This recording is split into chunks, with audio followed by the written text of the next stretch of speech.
사랑으로 역사하는 믿음이라는 제목으로 말씀을 나누도록 하겠습니다. 종교개혁자 루터가 쓴 저서 중에 탁상담화라는 책이 있습니다.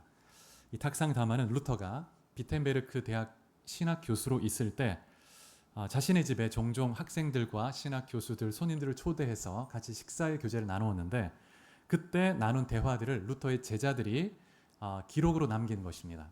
모은 것이 탁상담화인데, 루터는 평소에 격식 없는 그런 분위기에서 대화를 나눌 때 자신의 신학적 통찰이나 또 일상적 생각들, 사회에 대한 비판, 이런 부분들을 자유롭게 이야기하곤 했습니다. 근데 제자들이 그거를 소중하게 잘 기록으로 남긴 것이죠. 그런데 그 탁상담화에 기록된 내용 중에 보면 이런 말이 있습니다. 갈라디아서는 나의 서신이다. 나는 마치 이 서신과 결혼한 것과 같다. 갈라디아서는 나의 카타리나다. 이렇게 말했습니다. 카타리나는 루터의 아내 이름이죠. 아내. 나의 아내와 같다. 이렇게 표현했습니다. 그래서 마치 그의 아내 카타리나처럼 그의 삶과 신학의 중요한 동반자처럼 중요하게 여긴 책이 갈라디아서라는 것입니다. 그래서 이 갈라디아서는 로마서와 함께 이 루터가 강조한 이신칭의의 복음, 믿음으로써 의롭게 된다 하는 이 복음을 너무나 선명하게 논리적으로 잘 담고 있는 책이죠. 그래서 오늘 이 갈라디아서의 핵심 메시지를 살펴보면서 이 복음의 메시지를 다시 한번 확인하고 복음 안에서 살아가는 삶이 어떤 삶인지 우리가 다시 한번 깨닫게 되는 귀한 시간 되기를 주의 이름으로 축복합니다. 누가복음 18장에 보면 두 사람이 성전에 가서 기도하는 장면이 나와 있습니다. 한 사람은 열심 있는 바리새인이었고 한 사람은 죄 많은 세리였죠. 바리새인이 뻣뻣하게 서서 이렇게 하늘을 우러러보면서 기도했습니다. 하나님, 나는 간음을 행치 않았고 불의한 짓도 하지 않았고 남의 것을 훔친 적도 없습니다. 그리고 세리를 의식한 듯 이렇게 또 기도하기 시작했습니다. 저는 일주일에 2번씩 기도하고 11조도 열심히 하고 안식일도 지키고 제가 저 세리와 같지 않은 것을 감사합니다. 이렇게 비교하며 기도했습니다. 근데 한편 세리는 어떻게 하고 있었냐면 멀찍이 가까이 다내가지도 못하고 구석진 곳에서 무릎을 꿇고 하늘을 감히 보지 못하고 가슴을 치면서 기도했습니다. 하나님, 저는 죄인입니다. 저를 불쌍히 여기시고 저의 죄를 사하여 주옵소서. 이렇게 기도했습니다. 누가 더 의로운 자로 보입니까? 겉으로 보기에는 분명히 바리새인이 의로운 것처럼 보입니다. 그런데 놀랍게도 예수님이 세리가 더 의롭다고 선언하시죠. 누가복음 18장 14절에 이렇게 말합니다. 저 바리새인이 아니고 이 사람이, 이 세리가 더 의롭다 하심을 받고 그의 집으로 내려갔느니라. 이렇게 말합니다. 성경에서 말하는 의는 우리가 생각하는 의와 여러 가지 면에서 다르죠. 의는 관계의 문제이고 신분의 문제입니다. 그래서 의롭게 되었다는 것은 하나님과 바른 관계로 회복되었다는 것을 의미합니다. 이 관계 회복의 주체는 하나님이시죠. 그리고 그렇게 하시는 동기가 있다면 하나님의 주권적 사랑입니다. 사랑. 근데 바리새인들은 자신의 행위가 하나님과의 관계를 회복하는 원동력이 된다고 생각한 것이죠.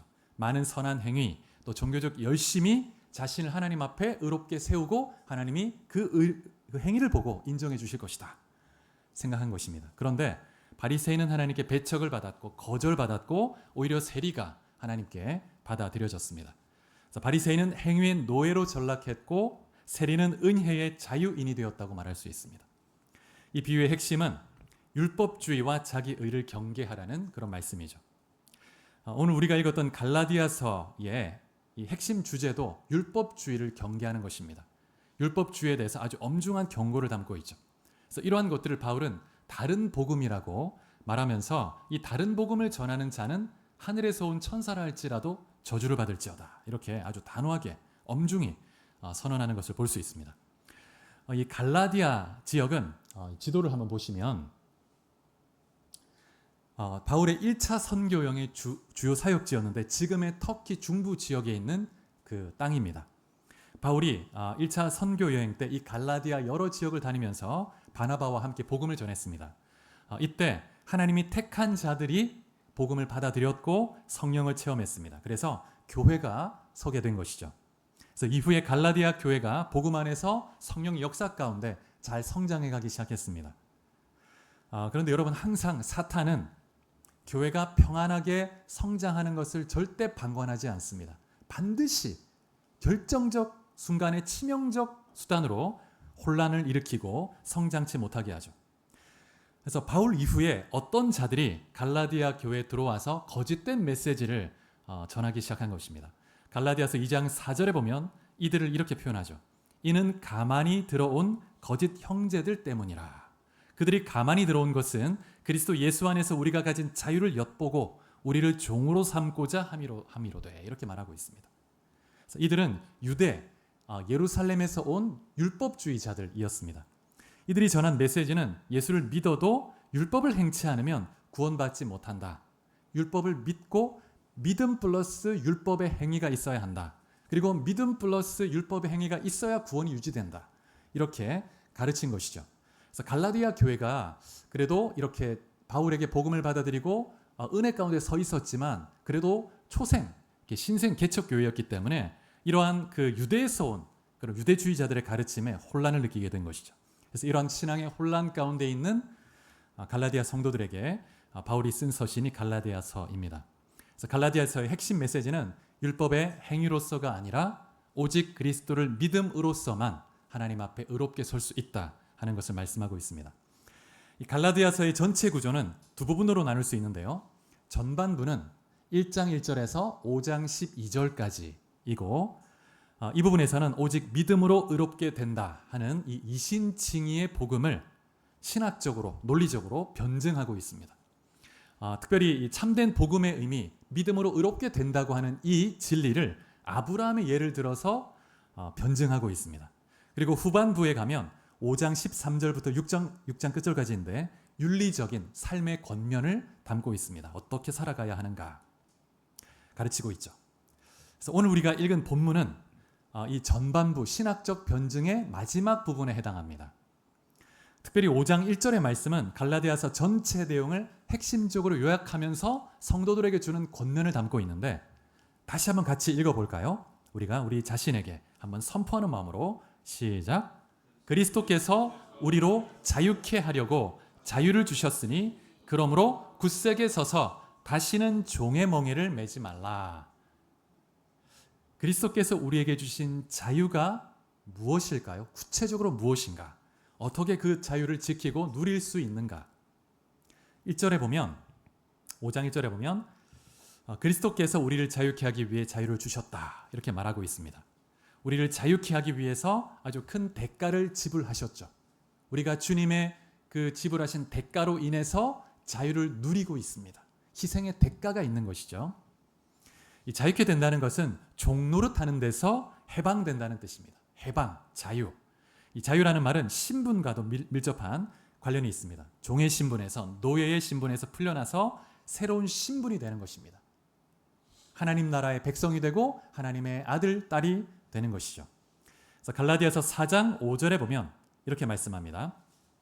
율법 아래 있는 자들을 속량하시고 우리로 아들의 명분을 얻게 하려 하심이라. 아들의 명분을 얻게 하려 하심이라. 모든 사람은 율법 아래서 죄와 사망의 노예로 살았습니다. 율법은 우리가 죄인임을 선언합니다. 우리가 죄인임이 드러납니다. 그리고 사망의 결박 아래 가두는 것입니다. 율법 아래 서면 내가 죄인이구나. 내가 영원한 사망에 떨어질 수밖에 없구나라는 것을 아주 명확하게 선언합니다. 깨닫게 합니다. 그런데 그리스도께서 우리를 속량하셨습니다. 그 죄와 사망의 저주와 속박에서 주님이 대신 그 속박을 저주를 뒤집어 쓰고 그 저주를 죽으시고 부활하시고 다 파하시고 우리에게 자유를 주신 것이죠. 이 속량한다 하는 단어가 갈라디아서 3장 13절에도 또 나오는데요. 3장 13절 말씀 같이 한번 봉독해 볼까요? 3장 13절. 자, 이 앞에 스크린 한번 보시고 자, 같이 봉독해 보겠습니다. 시작. 그리스도께서 우리를 위하여 저주를 받은 바 되사 율법의 저주에서 우리를 속량하셨으니 기록된 바 나무에 달린 자마다 저주 아래 있는 자라 하였습니다.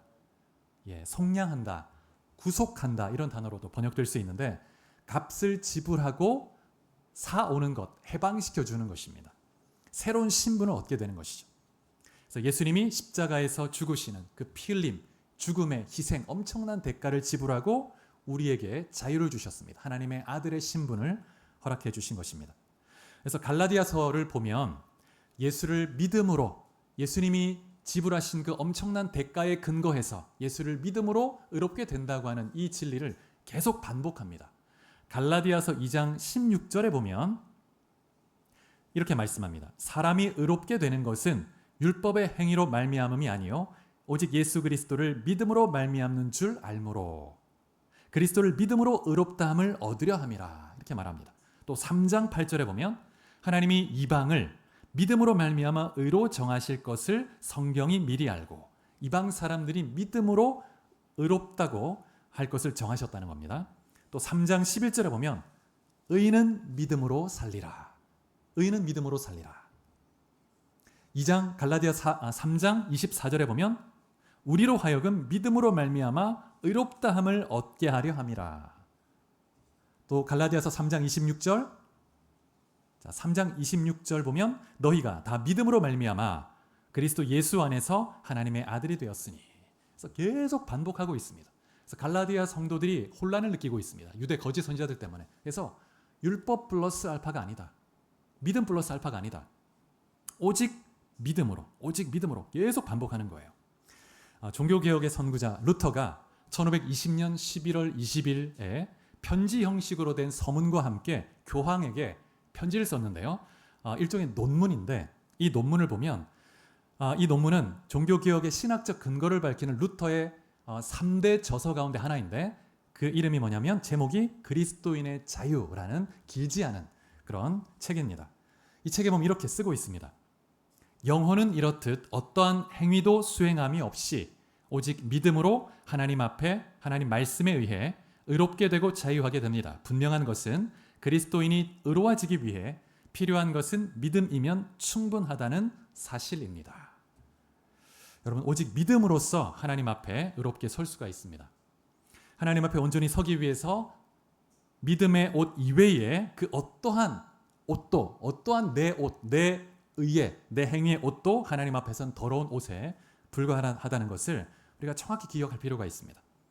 그래서 갈라디아 교회 성도들이 처음에 바울에게 복음을 받아들이고 이 진리를 믿었습니다. 이런 믿음으로 시작했고 이 믿음 안에서 성령을 받았습니다. 성령을 받은 것도 내가 열심히 뭔가 선한 일을 하고 하나님 기뻐하실 만한 일을 했기 때문에 받은 것이 아니고 하나님이 값없이 믿음으로 주셨다는 거예요. 그런데 문제는 그 첫 믿음을 끝까지 지켜가지 못했습니다. 끝까지. 그래서 지난주에도 철로역정 마지막 시간을 볼 때 그 마지막 단계에서 다시 한번 그 참된 믿음, 복음과 참된 믿음을 다시 이렇게 다루는 것을 볼 수가 있습니다. 마지막까지 우리는 이 참된 믿음, 참된 복음을 붙들어야 합니다. 근데 이제 그 믿음을 지켜가지 못했던 이유는 거짓 교사, 사탄이 보낸 거짓 교사가 들어와서 이상한 교훈을 퍼뜨리고 성도들이 혼란하게 된 것이죠. 그래서 이 거짓 교사들이 가르친 것을 다시 한번 정리해 보면 이렇게 말할 수 있습니다. 갈라디아 교회 성도 여러분, 사랑하는 성도 여러분, 오직 믿음으로 복음을 받아들이면 구원을 얻습니다. 아주 잘하셨습니다. 그런데 그것만으로는 부족합니다. 그것만으로는 안 돼요. 우리가 뭔가 더 필요한데 율법, 하나님이 주신 거룩한 이 율법을 지켜야 합니다. 율법을 지켜야 우리가 구원을 받습니다. 또 구원이 유지됩니다. 이 율법의 계명을 버리면 우리는 하나님의 자손, 하나님의 아브라함의 자손 될 수가 없어요. 이런 말씀을 유대에서 예루살렘에서 온 이 교사들이 가르치니까 혼란을 느낀 것이죠. 자, 그러면 여러분 할례를 받아야 하는가? 유대 모든 절기, 모세오경의 율법은 365가지의 계명, 하지 말라는 계명, 또 여러 가지 명령으로 되어 있습니다. 이 모든 것을 다 지켜야 하는가? 고민하게 된 것이죠. 그래서 갈라디아서의 이 어투를 가만히 보면 바울이 굉장히 격분해 있습니다. 다른 서신서들과 비교해 보면 첫 서두에 시작할 때 서두가 완전히 분위기가 다릅니다. 그 뉘앙스를 느낄 수가 있습니다. 그래서 갈라디아 이 교회 문제가 굉장히 심각한 상태에 있었다는 것이죠. 어쩌면 이대로 조금만 더 시간이 흘러가면 갈라디아 교회가 유대화될 수가 있는 거예요. 그래서 바울이 굉장히 심각하게 이 서신을 쓰고 있는 것입니다.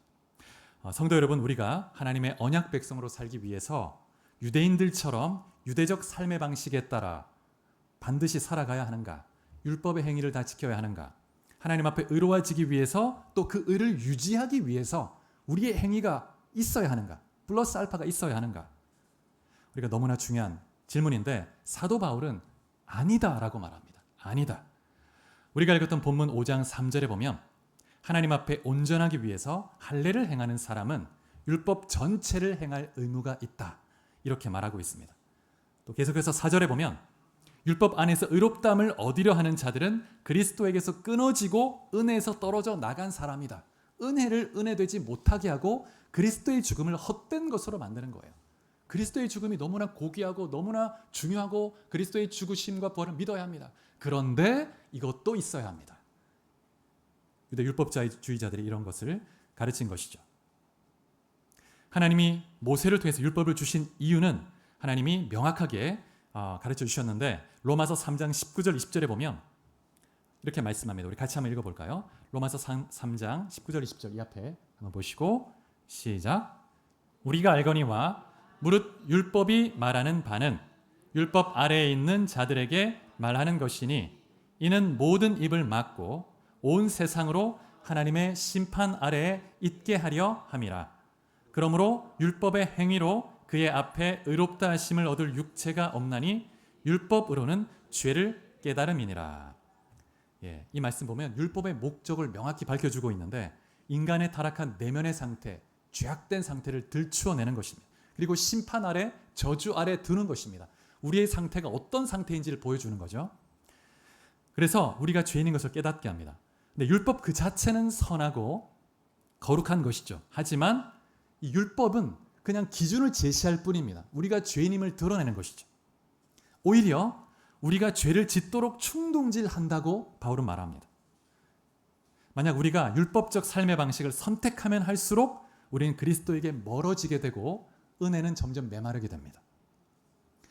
근데 여러분 이 갈라디아 교회를 볼 때 율법주의에 빠져 있는데 이것은 갈라디아 교회 문제지 내 문제는 아니다라고 생각할 수도 있는데 근데 사실 적지 않은 그리스도인이 율법주의적 정신으로 신앙생활을 하고 있는 분들이 참 많이 있는데 율법주의 정신의 핵심이 뭐냐면 하나님과의 관계를 이루어가는데 행위로서 하려고 한다는 거예요. 행위로서. 그래서 하나님 앞에 온전하고 의롭게 서기 위해서 하나님의 칭찬을 듣기 위해서 하나님의 인정을 받기 위해서 내가 이것은 해야 되지 않나? 이런 의무감과 이런 중압감과 부담감을 갖는 거예요. 이것이 없으면 하나님 날 받아주실까? 사랑해 주실까? 이런 의무감이 있다면 그 정신이 율법주의 정신의 본질과 연결되어 있는 것이죠. 그래서 노예처럼 하나님의 마음이나 의도는 모른 채 명령에 따르는 노예가 될 수 있습니다. 내가 율법주의 정신으로부터 완전히 자유한가 한번 돌아보시기 바랍니다. 내가 주일 예배를 드릴 때 의무감으로 정말 가기 싫은데 가야지 의무감으로 또 예배 드리고 여러 가지 또 신앙적 의무들을 행할 때 의무감 안에서 행하게 된다면 그러면 그것은 참된 자유를 누리는 것이 아니죠. 우리 마음속에 의무감이 일어나기 시작할 때 우리는 율법주의자 바리새인이 되기 시작하는 겁니다. 나도 모르는 사이에. 그래서 아들의 신분에서 노예로 전락하고 영혼은 메마르기 시작하고 영적 성장이 멈추게 됩니다. 여러분 때로 의무감은 거룩한 사명감에서 오는 아주 좋은 것이기도 합니다. 그런데 우리가 하나님과 관계할 때 본질적으로 이 뭔가 내 행위로 인정받고 사랑받으려고 할 때 거기에서 나오는 의무감은 하나님과의 관계를 오히려 해칠 수 있다는 거예요. 우리 탕자의 비유 너무나 잘 아는 비유인데 한번 생각해 보면 이 탕자가 타국에 가서 모든 재산을 다 탕진하고 돌아왔습니다. 그래서 아들이 어떤 각오로 왔냐면 내가 종으로라도 있어야 되겠다. 그게 차라리 내가 사는 삶이 낫겠다 생각하고 돌아왔습니다. 그래서 아버지한테 나를 종으로라도 받아달라고 했는데 아버지는 종이 아니고 아들로 받아주고 잔치를 벌이고 많은 주민들 앞에서 내 사랑하는 아들이라고 다시 한번 선포하고 아주 아들을 사랑으로 맞아 들여 주었죠. 그래서 아들이 이 아버지의 모습을 보면서 정말 사실은 기대치 않았던 모습인데 그 아버지의 그 깊은 사랑을 깨달았을 거예요. 아버지가 이렇게 나를 사랑했구나. 근데 이 아버지 마음 모르고 내가 떠나갔구나. 그런데 그랬을 수 있지만 그런데 만약에 이 아들이 그 아버지의 마음을 다 알지 못하고 조금이라도 내가 그래도 아버지 앞에 이런 잘못을 했는데 또 혹시나 아버지 마음이 또 엄해져서 마음이 변해서 나를 버리면 어떡하나. 너 나가라 안 되겠다 나가라 이러면 안 되니까 또 좀 잘해야지.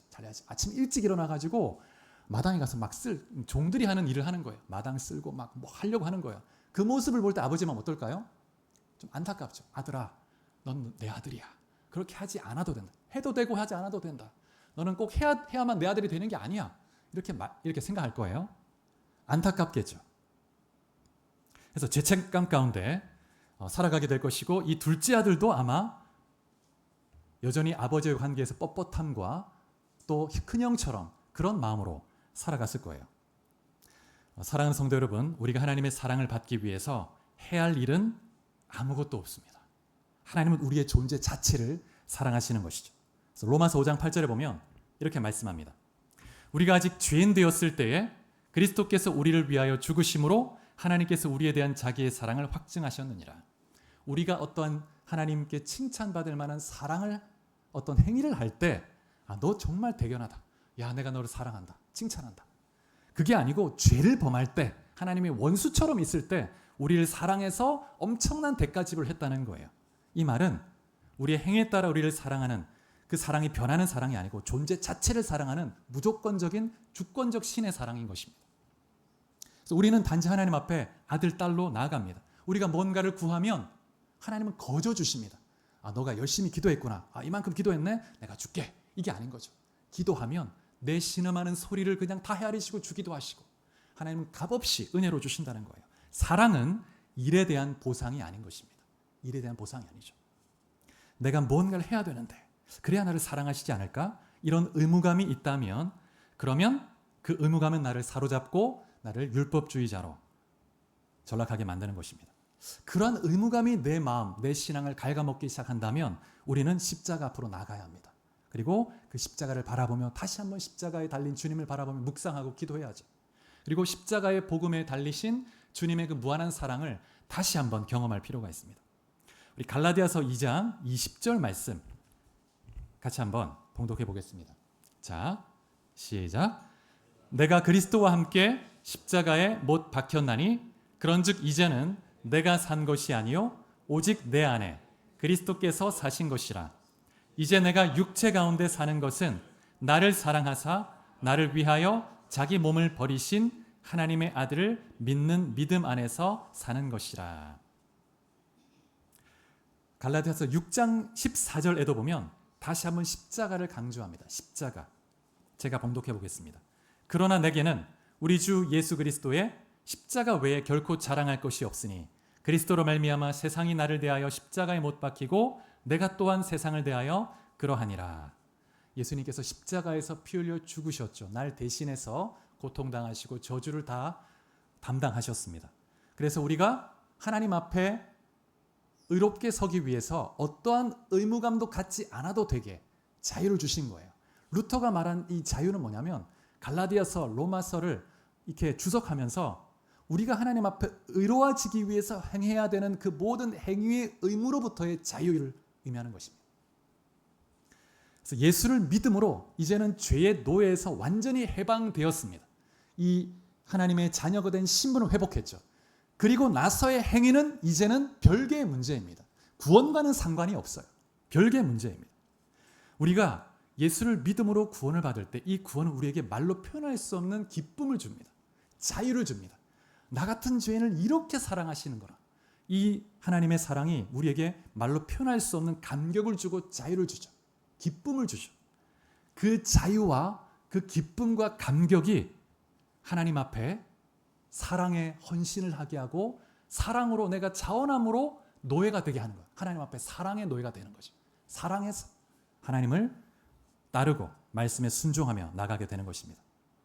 그래서 루터가 오직 믿음이면 충분하다 강조했고 사도 바울이 계속해서 반복해서 말하고 있는 것입니다. 자, 그렇다면 이런 질문을 할 수 있습니다. 어떤 율법의 계명도 의무도 없이 그냥 믿음으로만 된다면 어떻게 살아야 되는가? 어떻게 살아야 되는가?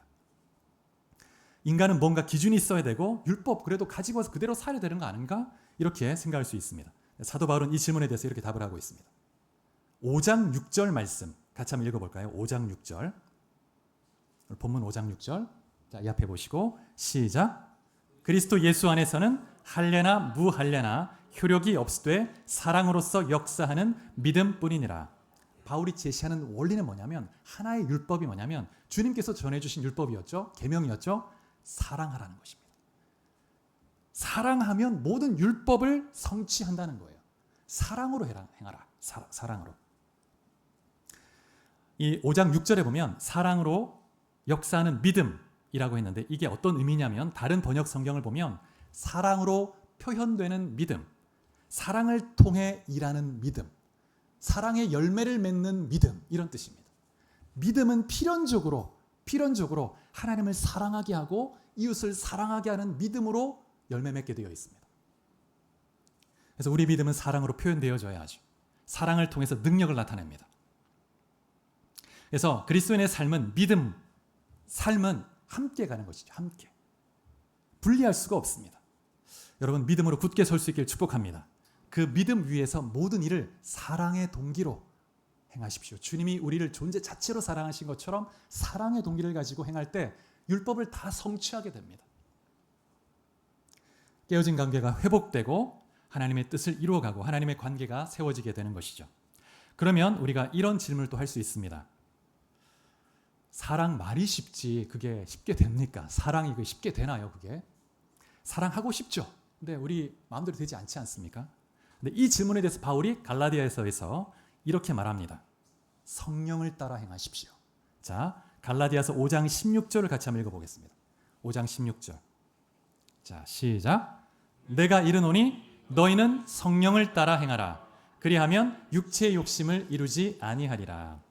성령의 인도함을 따라 행하십시오. 성령의 능력과 성령의 감동을 따라 행하십시오. 성령이 여러분 안에 사랑의 마음, 겸손의 마음 인도하시고 하나님의 뜻을 행할 수 있는 힘을 주실 것입니다. 말씀하고 있는 것이죠. 그래서 성령에 의한 사랑의 삶만이 율법의 진정한 목적을 이루어갈 수가 있는 것입니다. 그래서 로마서 5장 5절에 보면 이렇게 말씀합니다.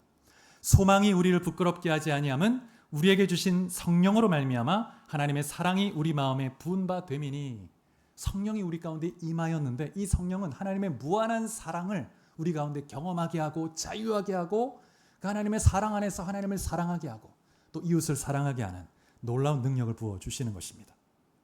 그래서 여러분 하나님의 백성으로 하여금 하나님 백성답게 살게 하는 원동력이 있다면 하나님의 성령입니다. 성령. 무릇 그리스도의 영으로 인도함을 받는 그들이 하나님의 아들이다. 로마서 8장에 말씀하고 있습니다. 성령의 인도함을 받지 않는 사람은 하나님의 뜻대로 살 수가 없습니다. 그래서 옛 언약, 구약과 신약, 새 언약의 차이는 결정적 차이는 성령에 있습니다. 성령에. 옛 언약은 사람이 주체가 됩니다. 율법의 돌판에 새긴 율법을 인간이 그것을 지켜가야 합니다. 근데 할 힘이 없죠. 죄인이기 때문에, 부패했기 때문에. 근데 새 언약에서는 예수 믿고 의롭게 된 하나님의 자녀가 된 자들이 성령의 역사와 감동을 따라 행함으로 하나님의 요구를 이루어가는 삶을 살게 된다는 것입니다. 성령이 주체가 되는 거죠. 구약의 율법은 내가 주체가 되는데 새 언약에서는 성령이 주체가 돼서 감동하시고 도우시고 이끌어 가시는 것입니다.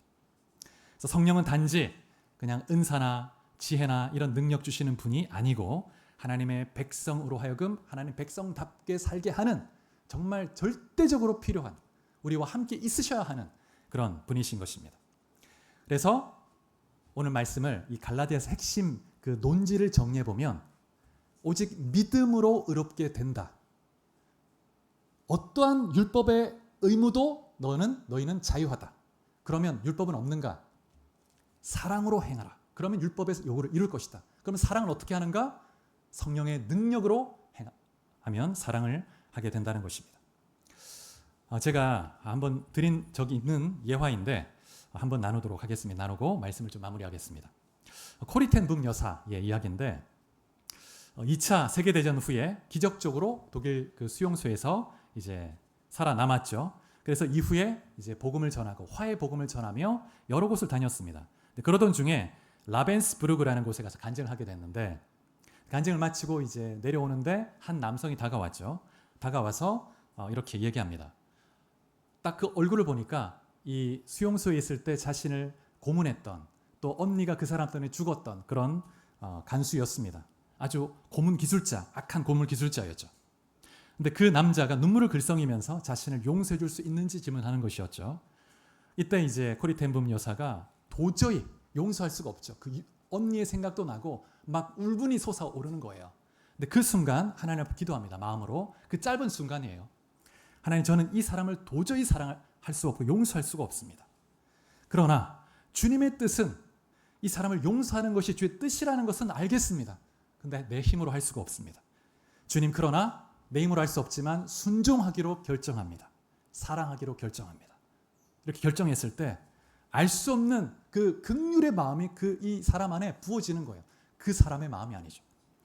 코리텐분 여사 가운데 성령님이 역사해서 무한한 하나님의 긍휼이 막 솟아나게 만들어서 이 사람을 용서하게 만들어 주었던 거죠. 이렇게 이야기했습니다. 당신을 용서하겠습니다. 나도 용서받은 자입니다. 이런 말을 했다고 합니다. 그래서 같이 울었다는 거예요. 여러분, 우리의 신앙의 삶은 이렇게 하는 것입니다. 율법의 행위에 매여서 노예처럼 의무감 속에 살아가는 삶이 아니고 무한한 자유가 있습니다.